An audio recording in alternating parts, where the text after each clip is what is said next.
We're live. That's amazing. Howdy, Uh, howdy.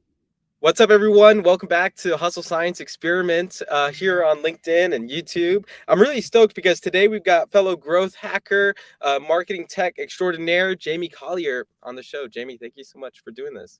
Thank you so much for having me. Welcome to May already. May this year is flying by so fast. Welcome to May. Yeah, 2023. Oh my gosh, so fast. All right, I'm going to kick us into an intro, and then I'll do your intro, and we'll get started. Sounds great.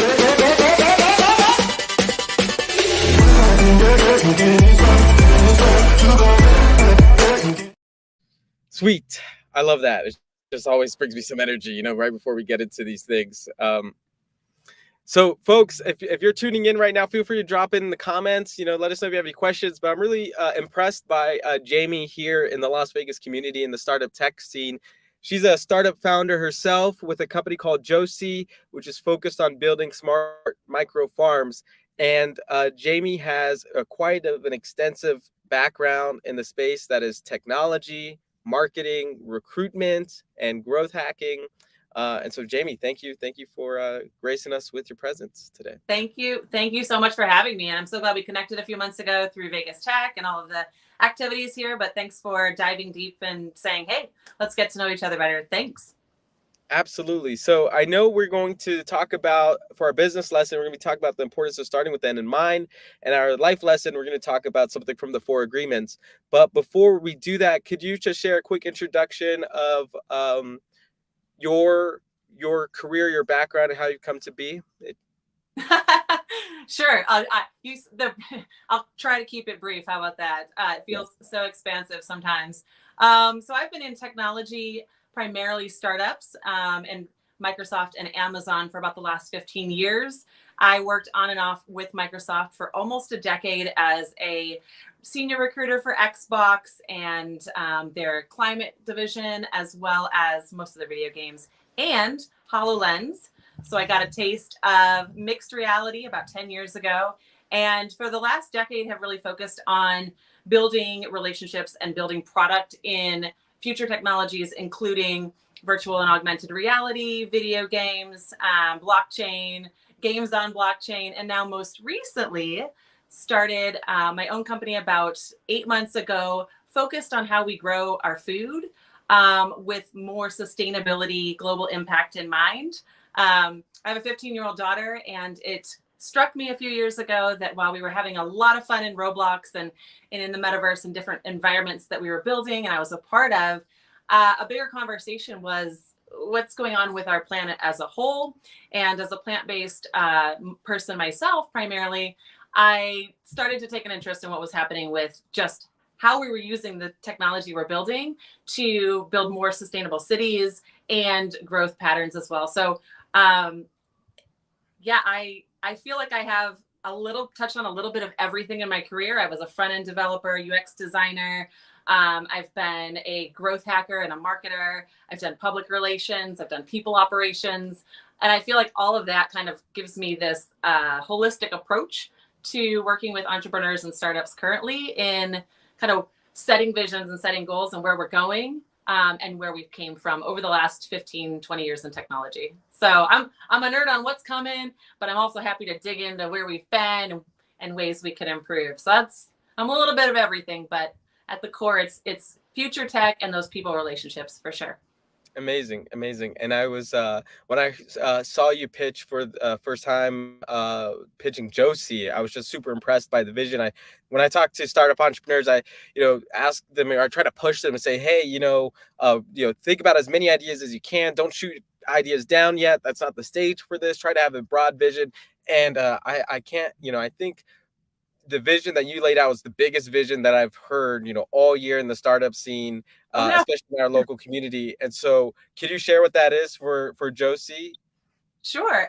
I loved what you said about it being open to ideas, because I feel like I'm in that like initial R&D phase of still kind of what does the world really need right now and what are we going to need? So backing up my vision, actually, let's back up even further. So when I started studying about plants about a year and a half ago, really like how are they grown? Where are they grown? What are we doing? the terminology CEA just kept coming up, controlled environmental agriculture, like putting it in an environment where we as humans could control it. It wasn't out, natural disasters, etc.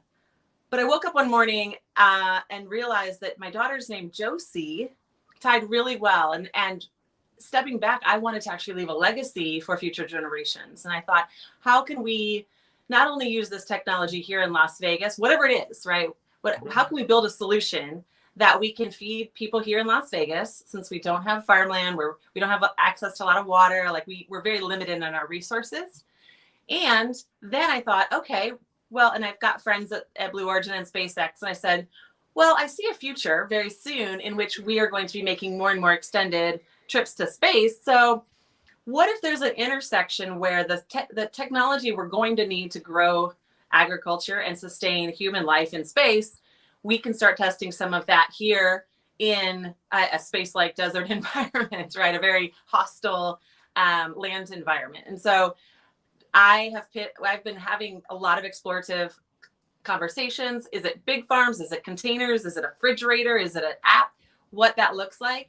So we're in the product phase right now of designing a number of different things to kind of look at combining Internet of Things with AI and robotics, right? What we have currently with what we could, potentially build. And what I love, this is where my brain gets so happy, is when we allow ourselves to think limitlessly. Yeah. Right.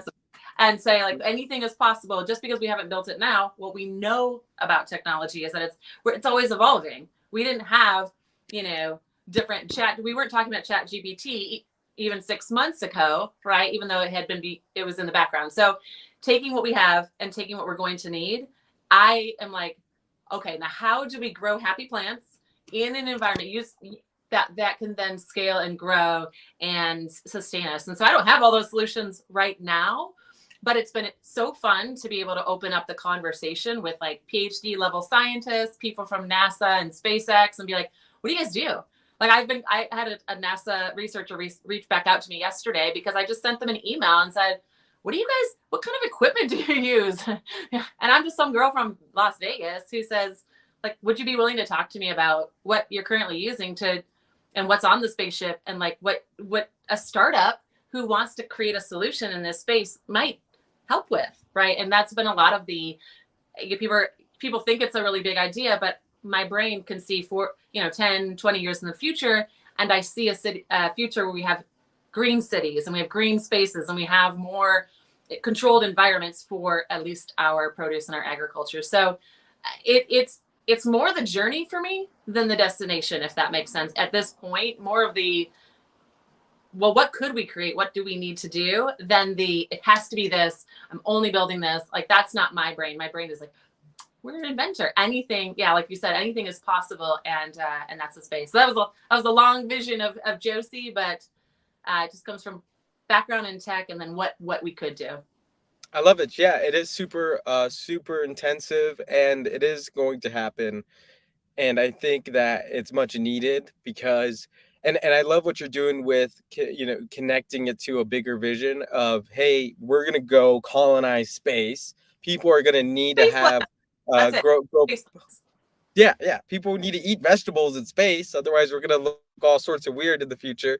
But then that gives you the opportunity to say, hey, maybe you can close a massive federal contract deal or get some military funding and advance the technology. And then the implications of that technology being advanced is going to have a huge positive impact on the entire hydroponics industry, which I think is just growing so slowly in agriculture, and maybe it needs some new technologies to accelerate that adoption. So I love that you're leading that space.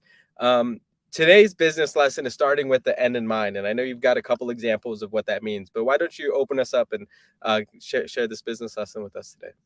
Well, so I've been in technology for about 15 years, and I have seen so many examples of where this concept worked and it didn't. We started out, I've started out with small teams that have had very clear, I'll actually use one example. I'll start with the first thing. Sorry, lots of ideas in my head. You know how it goes. Let me just narrow it down. So I was working for a company called Julep, and I go back to this one often because I feel like that's where I got my MBA in like startup entrepreneurship. Was Nice. about the 28th employee. but we were very clear. I remember Jane talking about our exit. And so, and this is kind of something that's come up throughout of, you know, writing your exit plan before you even go to start pitching. And for me, it's now that I'm actually putting that into practice why I see it so important. So Jane would talk about the exit, and I would get frustrated thinking, oh my gosh, we're a year and a half old company. We've got 30 employees. We're going through a round of funding with Andreessen Horowitz. Why are we talking about this exit like it's already done? But she would keep coming back to, this is where we need to be. And she had met with, you know, as a visionary, she had met with her investors and said, this is where we need to get. This is our time frame. So while it seemed really foreign to me, like the things that we were doing were in line with, we need to get to this point. And I fought against that so hard internally, not as part of the team, but like in my 2 years there internally, because I didn't want to let that go. I was like, yeah. And that, not saying that every end goal is an exit, but often if we're in the startup space, that is something to keep in mind, depending on our business model, of course. Now, I've worked with other businesses where their end goal was, hey, we want to double our revenue in 6 months, right? Like we're not ready to exit, or this will never exit, something like that. This is our business. But I remember when I left and the company eventually got sold about 2-3 years ago, I just remember thinking, Jane must be so devastated. She spent all this time working on this thing and it's just gone. And I reached out to her and I said, how are you feeling? She's like, great. I was working toward the exit and we're done. and it was like a light bulb moment for me a few years ago when she responded, because I thought, oh, wait, that was the end. She was working toward that so she could take that. And now she's got her next startup. And if you ask her, she'd probably say, this is what we need to get to exit here. And it wasn't about, you know, the amount of money or whatever. It was just those goalposts and everything we did worked up to that. And then when I work with clients now, and even when I'm working on large teams, we always have like what that next product milestone is.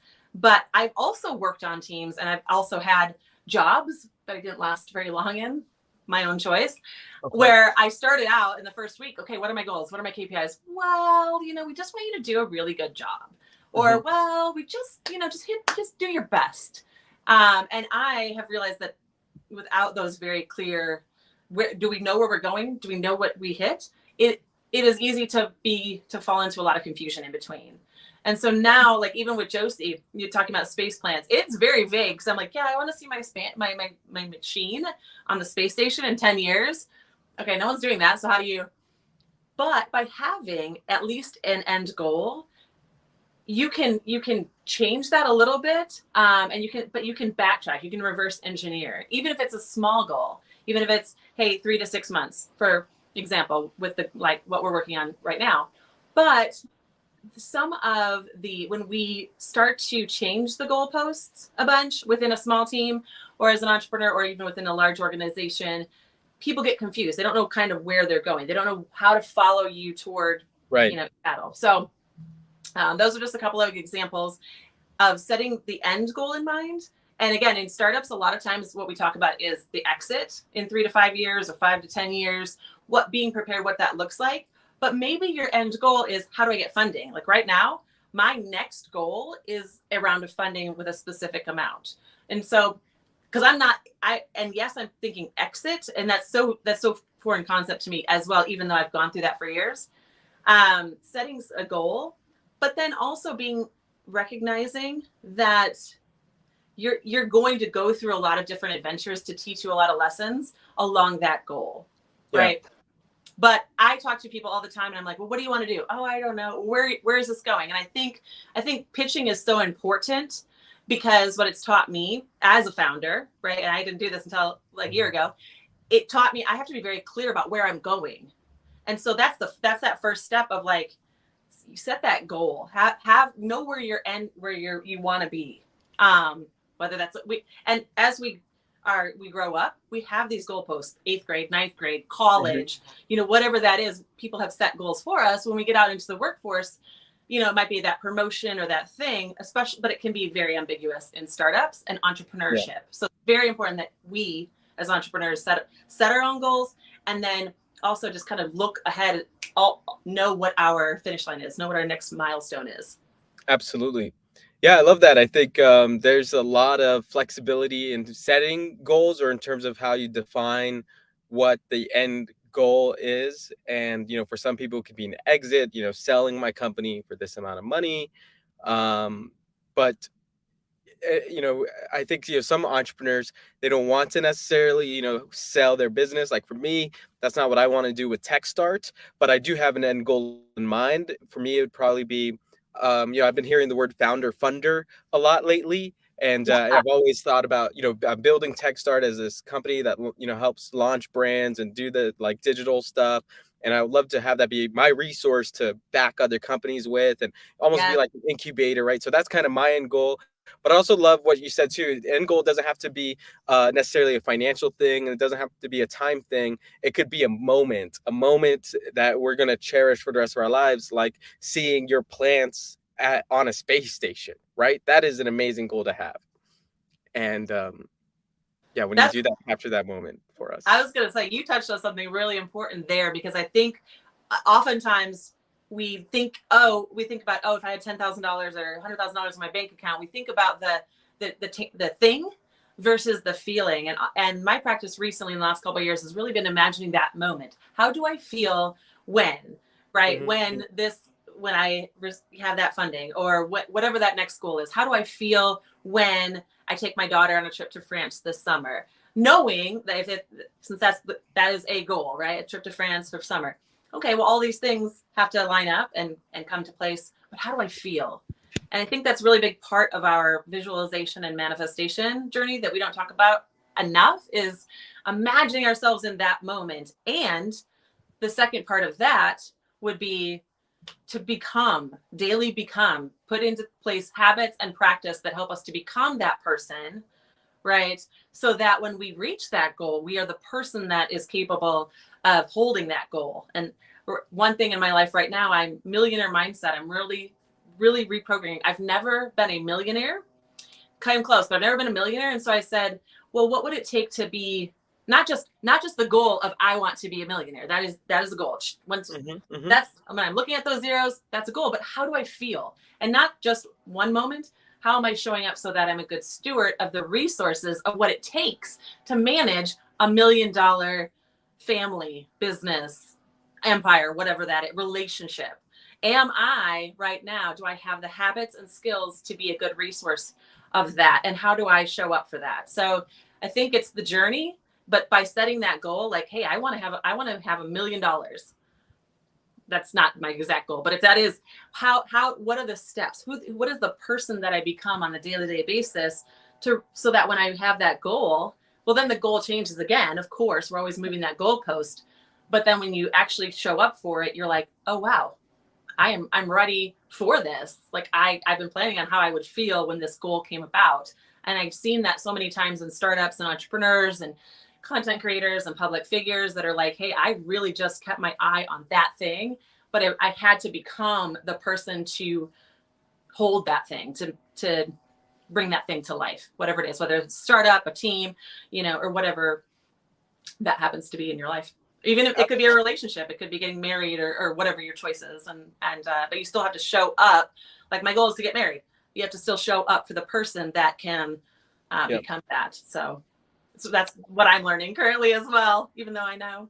So That's amazing. Yeah, I love it. I think it's a really great lesson, and I hope folks are keeping this in mind and thinking about it. And when you're watching this, let us know in the comments. What is your end goal? What end goals do you have in mind? And in your own words, Jamie, how do you want to feel in that moment? And, what kind of person do you need to become to hold that goal? So thank you, Jamie. That was a great business lesson. Let's move on to our moment of gratitude.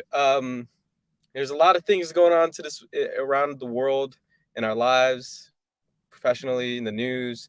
It's always great to carve out a moment for gratitude. So, what are you feeling grateful for today?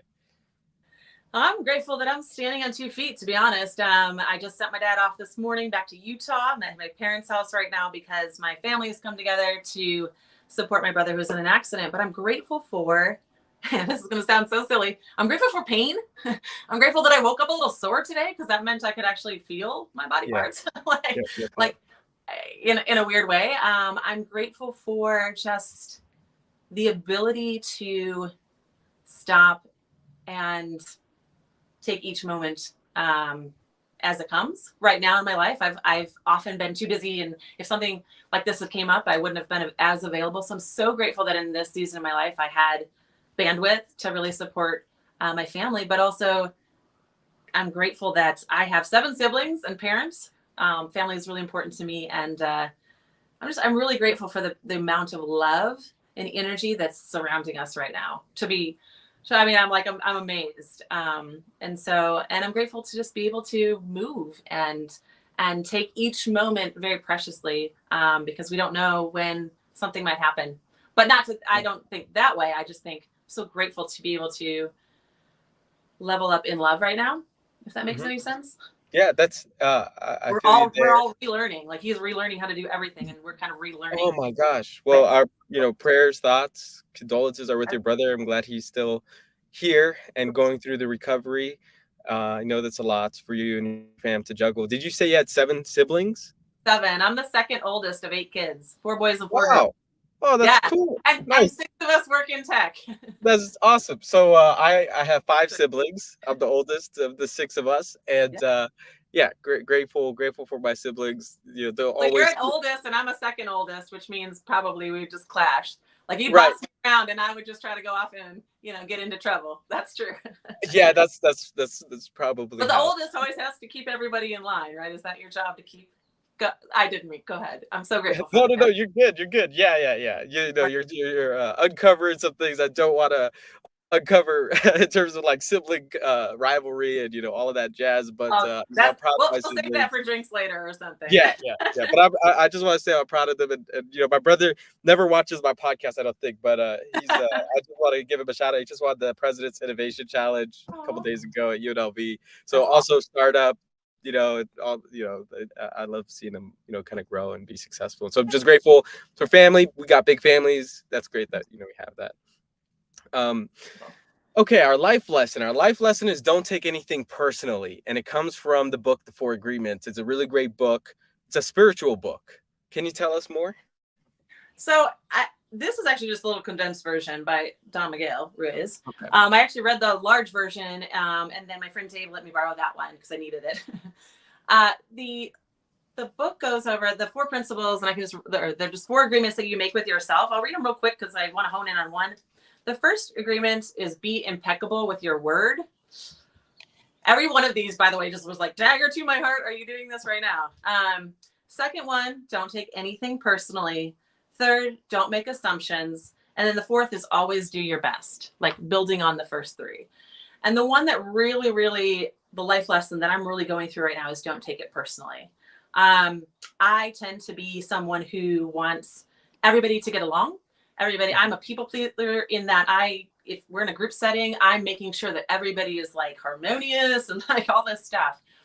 That's always been who I am. And I found that in my career and in my relationships, if somebody didn't like me, or they didn't like something I did, or they didn't want to work with me, or they decided not to be a client, whatever, I, especially over the last 2 to 3 years, have been really taking things personally. Like, what?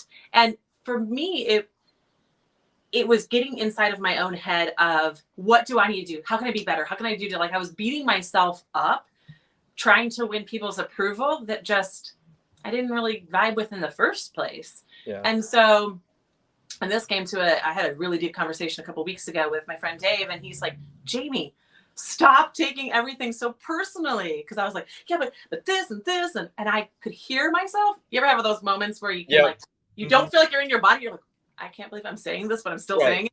Yeah. I was doing that. And I could and he's like, Jamie, when was the last time you just didn't take it personal? And I sat with it for 2 or 3 days after that and just really realized that in my own life, I had allowed it to become my business and my personal life, which, side note, is very easy as a startup founder or as an entrepreneur to let those things bleed. And so the next thing I'm working on is trying to balance. But I was taking things. So if somebody said, hey, I don't want to meet for coffee, or hey, or they weren't getting back to me, I was starting to let these things build, if that makes sense. Instead of realizing that I just don't think about most of y'all that much at all. And so I wasn't taking, I was like, oh, no, they're fine. Oh, they're fine. But certain things I was really, really, really taking personal. Like it was a personal attack at me or my character, and I had to do better. And I was in this loop for a little bit, and I had to go back to a time before, years before, where I was more carefree and realizing that I can only control me, and that everyone's got so much. And so it really flipped me back to a place of empathy and grace of, if we choose not to take things personally, if we choose to say, wow, okay, that person reacted, or they said this, or I heard that they're talking here. What must, instead of immediately getting defensive, the practice of, wow, I what must be going on in your life? How can Right. I just show empathy and grace? And I think in our society right now, we all could use a little bit more of that instead Yeah. of reading something or seeing something. And I've been, I've done this too, and being like, that's personally toward me, right? Mhm. Like, and maybe it's not. And especially in business and where things are competitive and different things, if someone doesn't want to work with you or something doesn't work out, no, just learning to say, okay, the right things will come along. But there was about 6 months there when from the last 6 months, really just, I started to take things really personally because I became my company. And so if somebody was saying something even critical about my company, I was taking it personally. And Right. so again, as a startup founder, just having that layer of, okay, everybody's on their own journey, and we never know the million things that are going on behind the scenes. All we see is that little interaction or whatever. And so I really just, the last couple of weeks have been reaching back out to people that maybe might have offended me or something, right? And I was like, that's a me thing. Like, let's just show them grace and let's just see how to encourage them, because I don't know the shit they're going through. And I know when I'm not in a good place, but just by that whole concept of, it's not taking things personally and being able to see things just from a non-emotional state of mind, or at least not reacting when we're emotional, even if we're like, whoa, I'm taking that personally, let me take a step back.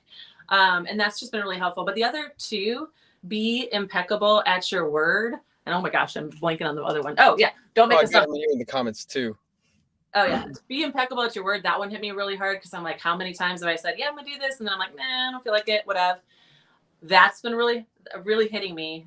So this is something I'm going to really be practicing, is really showing up for my word, not taking things personally, but also if somebody takes something personal that I've said, to understand, like just to give them some grace too. It's a two-way street. Yeah. Somebody Yeah. Absolutely. extending that, and then just being really real and always doing my best, and saying like, hey, when can I show up in a different way? But for me, my emotions can get all woo if I'm making those assumptions and I'm taking things personally and taking things out of context and not really meeting people where they're at, and communication. So those are just some really big life lessons that I've known, but I needed, sometimes you got to get hit with them again. Yeah, yeah, we have to So be reminded. We have to be reminded. Other, we may forget sometimes. It's totally, it's part of the process. And these really resonate with me as well. Being impeccable with your word. I think I really struggled with that back in 2017, and I like hit a rock bottom with that. And then I just, I ended up hiring a coach and working on it. And now it's like the most important thing to me. If I say I'm going to do something, I will do my best to make sure it gets done, or, communicate, just be a better communicator. And, but also part of that has been to give myself grace and forgive myself for the past mistakes. So just move forward, and I love this piece on don't take anything personally, and I think it reminds me of Gary Vee, right? Somebody drops yeah, in the comments, is like being a hater, just love. Hey, you know what? They probably have something going on, like all of us do. We don't need to be caught into the back and forth negative drama fights, whatever. And so yeah, we're all on this planet living with each other, hopefully, in peace and love, and not in, all the other negative stuff that can come about. And I think these principles really do help. What um, is there any well, I guess, is there any final advice from these four agreements? Like if you had to make up a fifth agreement, or just like an extension of these agreements in their totality, in terms of if you had to summarize it, what would it be? I would say probably the summary would be love yourself first, get to know yourself first. Mhm. I think none of these concepts and principles work if you just attach them onto who you're trying to be or who you think others want you to be. Mhm. I think that that's a big piece of when you're impeccable with your word, and when you're able to be in the space of, I really know who I am, I'm solid. And that's taken me a number of years to really just kind of clear out some stuff and go through some therapy and personal growth work, whatever that looks like for you. But for me, the more baggage, the more garbage I can kind of clear out, the more I'm receptive to working on myself. If you're not in that place of like, I'm just a student, I'm here, I'm a vessel, I'm here to learn, I'm here to serve. If you're not in that mindset first, none of these are going to make sense. You're going to take it personally that somebody's telling you not to take it personally. You know what I mean? Right. You're going to get mad at the fact that I'm telling you, like, not me, but whoever. So when I'm resistant, I have to go, hey, am I in my like softest, most open to receive, most open to learn? And if I approach life like that, then the lessons appear and I soak them in, and then I can practice them. But if I'm like, no, I know what I'm doing, no, then things like these little concepts, even though they're really powerful, would not soak in. I wouldn't be as receptive to change. So I think that's the key. Always being open to change, being open to lessons, whether they come in the form of critiques or criticism or negative feedback or whatever it is. Always just say, this is a lesson. How can I learn? How can I learn? I'm just a vessel. And for me, that's when I stay in that space, in that flow, I'm much more safe for those around me. I'm able to expand. But when I get in my own little, like, this is how it has to be done, and I'm not open to people's feedback, and I'm not growing and I'm not learning. So it's just that, keep that growth mindset, practice it, cultivate it, and just realize you're going to learn until the moment you die. You're constantly learning and growing. And if you allow that to flow and not be resistant to change and growth, then I believe so many more magical things can happen. Amazing. Well, Jamie, this has been a really exciting, fun conversation. How can folks get in touch with you, or learn Sure. more about what you're doing? I spend a lot of time on LinkedIn. I'm sure that link will be up there. I think we're on LinkedIn right now. I spend a lot of time on LinkedIn. In fact, I'm working on some stuff to even create more content for LinkedIn. That'll be valuable. I'm on Instagram, Jamie or Collyer. I'm on Lemon8 now. That's been picking up. That's a lot of fun. But I'm mostly on Instagram and LinkedIn right now. I can't be all over. But if you shoot me an email or a text, or a DM, I'll definitely reach back out. Perfect. Well, thank you so much, Jamie. I really appreciate it. Thank you for having me, for sure.